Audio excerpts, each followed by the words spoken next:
మేమైతే కోళ్ళు ఎక్కువగా తింటున్నామని 90 రోజుల్లో పెరగాల్సిన కోడిని సూదులేసి 30 రోజుల్లోనే పెంచి కట్ చేసి ఇస్తున్నారంట అండి. అయితే వద్దులేండని ఇవాళ ఫిష్‌ని తెచ్చుకున్నామా, ఆమేమో నా జీవితం నేను సముద్రంలో ఈదుకుంటుంటే నన్ను ఇంటికి పట్టుకొస్తావా? సరే బట్ నాకంటూ కొన్ని కండిషన్స్ ఉన్నాయి అని చెప్పిందండి. ఏంటా అంటే సముద్రంలో నీళ్ళల్లోనే ఉంటాను కానీ బట్ మాకు షాంపూ, సోప్ ఫెసిలిటీస్ ఉండవు కాబట్టి కొంచెం పాచు పట్టింది. ఫస్ట్ అదంతా క్లీన్ చేయని చెప్పిందండి. సరే కదా అని క్లీన్ చేసిన తర్వాత ఇంక మసాలాలను పట్టించి మళ్ళీ వెంటనే నన్ను పెనమెక్కిస్తావేమో, నేను అస్సలు టేస్ట్ ఉండను చూడు, నన్ను మడసానంగా 4-5 గంటలన్నా చల్లగా ఫ్రిడ్జ్లో పెట్టినావా అప్పుడు ఆలోచిస్తా ఉప్పు కారాలు పట్టుకోవాలా లేదా అని.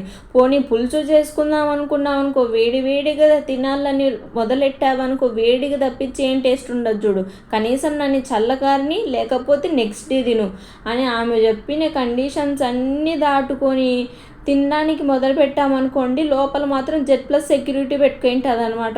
మనం ఆదర గిన తిన్నామనుకో ముళ్ళులు గొంతులో దించేస్తుందండో. వాటిని అన్నిటిని దాటుకొని ఈ ముక్క తీసుకొని గంట పడుతుంది. ఇంకా రానోళ్ళ పరిస్థితి అయితే దేవుడే ఎరుగు. వాళ్ళ టేస్ట్ సూపర్.